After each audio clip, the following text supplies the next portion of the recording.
ओम नमः शिवाय। हर हर महादेव। प्रिय भक्तजनों, आज हम भगवान भोलेनाथ की काशी विश्वनाथ ज्योतिर्लिंग की कथा का श्रवण करेंगे।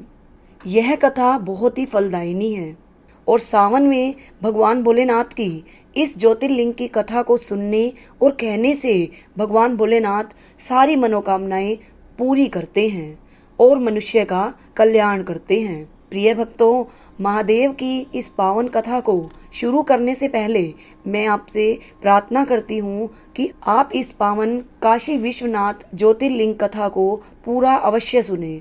आधी अधूरी कथा सुनने से आपको कथा का पूरा फल नहीं मिलेगा और क्योंकि सावन का महीना चल रहा है तो इस कथा का महत्व और भी ज़्यादा बढ़ जाता है।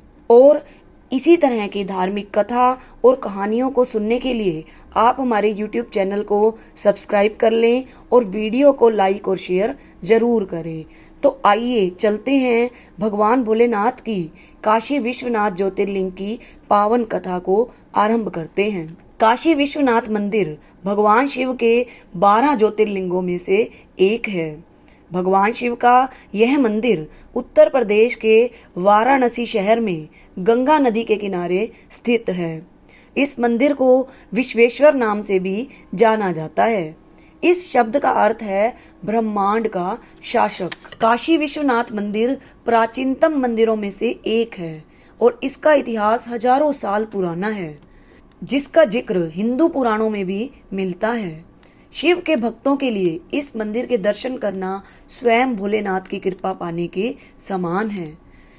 अगर इतिहास के पन्नों को देखा जाए तो पता चलता है कि इस मंदिर पर हमला करके इसकी बुनियाद को गिराने की बहुत बार कोशिश की गई, मगर इस स्थान से जुड़ी लोगों की आस्था ने इसकी नींव को और भी मजबूती दी। पौराणिक कथा के मुताबिक भगवान शिव देवी पार्वती से विवाह करने के बाद कैलाश पर्वत पर आकर रहने लगे। वहीं देवी पार्वती अपने पिता के घर ही रह रही थी, जहां उन्हें अच्छा नहीं लगता था। देवी पार्वती ने एक दिन भगवान शंकर से उन्हें अपने घर ले जाने के लिए कहा। भगवान शिव देवी पार्वती की बात मानकर उन्हें काशी लेकर आए और यहाँ विश्वनाथ ज्योतिर्लिंग के रूप में खुद को स्थापित कर लिया। ऐसी भी मान्यता है कि भगवान शिव ने अपने भक्त के सपने में आकर कहा था कि तुम गंगा में स्नान करोगे, उसके बाद तुम्हें 2 शिवलिंग दिखाई देंगे। आपको उन दोनों शिवलिंगों को एक साथ स्थापित करना है, तब दिव्य शिवलिंग की स्थापना होगी। तभी से भगवान शिव यहाँ माता पार्वती के साथ विराजमान हैं। पौराणिक मान्यताओं के अनुसार श्री काशी विश्वनाथ 2 भागों में है। माता पार्वती दाहिनी और शक्ति के रूप में विराजमान है, वहीं भगवान शिव बाएं रूप में विराजमान है। काशी अनादिकाल से बाबा विश्वनाथ के जय घोषों से गूंजता रहा है। यहाँ शिव भक्त मोक्ष की कामना लेकर आते हैं। ऐसी भी मान्यता है कि काशी नगरी शिव के त्रिशूल पर विराजमान है और जिस स्थान पर ज्योतिर्लिंग स्थापित है वह स्थान कभी भी लुप्त नहीं होता।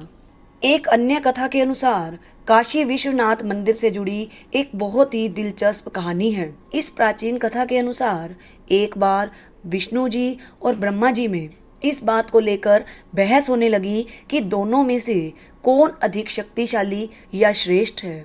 इस विवाद को सुलझाने के लिए भगवान शिव पहुंच गए।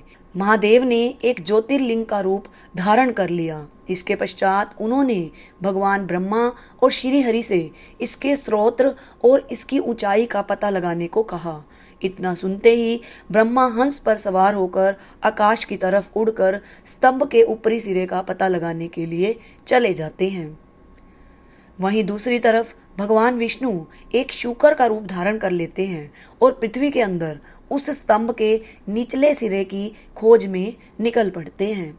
कहा जाता है कि कई युगों तक दोनों इस खोज में लगे ही रह गए। अंत में भगवान विष्णु वापस आए और अपनी हार स्वीकार कर ली, मगर दूसरी तरफ ब्रह्मा जी अपनी हार मानने के बजाय झूठ बोल देते हैं कि उन्होंने स्तंभ का ऊपरी सिरा देख लिया है। इस झूठ से क्रोधित होकर भगवान शिव ब्रह्मा जी को श्राप दे देते हैं कि कभी उनकी पूजा नहीं होगी। शायद यही वजह है कि ब्रह्मा जी की किसी भी मंदिर में पूजा नहीं की जाती है। माना जाता है कि इस स्तंभ की वजह से पृथ्वी पर जहां जहां से दिव्य प्रकाश निकला वो स्थान आगे चलकर 12 ज्योतिर्लिंग के रूप में पूजे गए। पौराणिक कथाओं में दावा किया गया है कि काशी शिव और पार्वती का आदि स्थान है, इसलिए आदि लिंग के रूप में अविमुक्तेश्वर को ही प्रथम लिंग माना गया है। धार्मिक मान्यता है कि वैदिक काल में महादेव काशी में ही रहते थे। बोलिए विश्वनाथ भगवान की जय। तो वीडियो पसंद आई हो तो वीडियो को लाइक कीजिए, शेयर कीजिए और चैनल को सब्सक्राइब कीजिए। धन्यवाद।